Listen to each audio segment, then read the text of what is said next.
Yet another very excellent morning on out there to all of you, my dear friends. As always, I'm ever so thankful that you all could join me. We left off in Jeremiah 20 with the prophet Pashur. He has just come out and struck Jeremiah and then put him in the stocks overnight. So now we're seeing him being persecuted. Then he goes into rejoicing. Then we see a great lament at the end of the last chapter. And now we pick up at Jeremiah 21. The word which came unto Jeremiah from the Lord, when King Zedekiah sent unto him Pashur. This is not the same Pashur as mentioned in the previous study. It's a different one. The son of Melchiah, and Zephaniah, the son of Maaseiah, the priest, saying, Inquire, I pray thee, of the Lord for us. So these men are coming up unto Jeremiah on behalf of King Zedekiah, and they're asking him this. Inquire, I pray thee, of the Lord for us, for Nebuchadnezzar, king of Babylon, maketh war against us.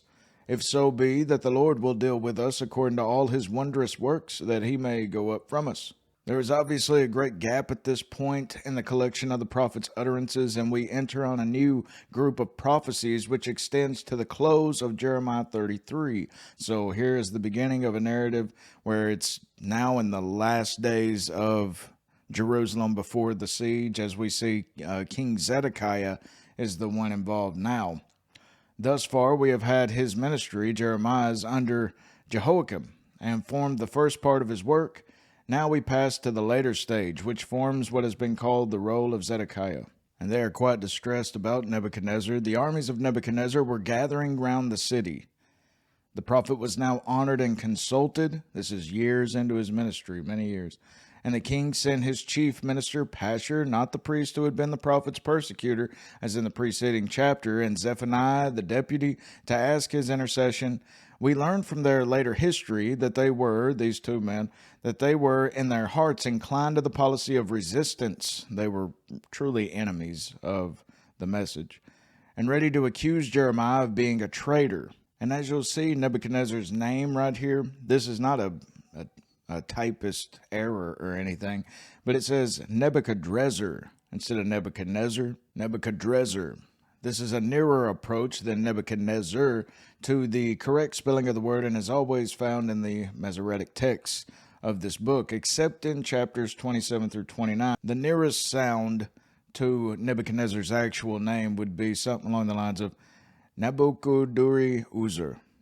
Nabuchodonosor, which means, O Nebo, one of their false gods, defend the landmark. Then said Jeremiah unto them, Thus shall ye say to Zedekiah, Thus saith the Lord God of Israel, Behold, I will turn back the weapons of war that are in your hands, wherewith ye fight against the king of Babylon, and against the Chaldeans, which besiege you without the walls, meaning outside the walls, and I will assemble them into the midst of this people. Now he's talking about the weapons, and he says, I will turn them back. I will turn back the weapons of war that are in your hands.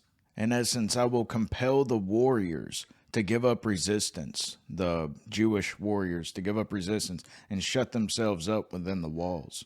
And I myself will fight against you with an outstretched hand and with a strong arm, even in anger and in fury and in great wrath, and I will smite the inhabitants of this city, both man and beast.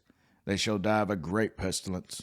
And afterward, saith the Lord, I will deliver Zedekiah, king of Judah, and his servants, and the people, and such as are left in this city from the pestilence, from the sword, and from the famine, into the hand of Nebuchadnezzar, or Nebuchadnezzar, king of Babylon.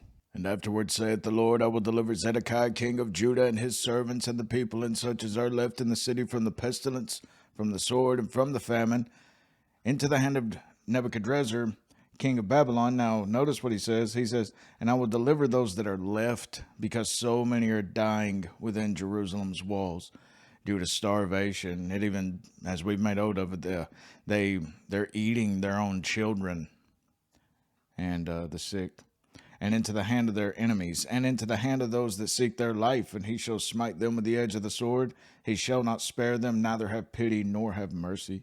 And unto this people thou shalt say, Thus saith the Lord, Behold, I set before you the way of life and the way of death. He that abideth in this city shall die by the sword, and by the famine, and by the pestilence. But he that goeth out, and falleth to the Chaldeans that besiege you, surrender. He shall live, and his life shall be unto him for a prey. Now catch this. So telling of the circumstances that they're about to find themselves in. So whomever surrenders within the city, they'll be spared, but his life shall be unto him for a prey. The phrase is characteristic of Jeremiah and forcibly illustrates the misery of the time. Listen, life itself was not a secure possession, but as the spoil which a man seizes on the field of battle, and with which he hastens away, lest another should deprive him of it. For I have set my face against this city for evil, and not for good, saith the Lord. It shall be given into the hand of the king of Babylon, and he shall burn it with fire. And touching the house of the king of Judah, say, Hear ye the word of the Lord, O house of David. Thus saith the Lord, Execute judgment in the morning, and deliver him that is spoiled out of the hand of the oppressor, lest my fury go out like fire, and burn, that none can quench it, because of the evil of your doings. Behold, I am against thee, O inhabited of the valley, and rock of the plain, saith the Lord, which say, Who shall come down against us? Or who shall enter into our habitations? But I will punish you according to the fruit of your doings, saith the Lord. And I will kindle a fire in the forest thereof, and it shall devour all things round about it.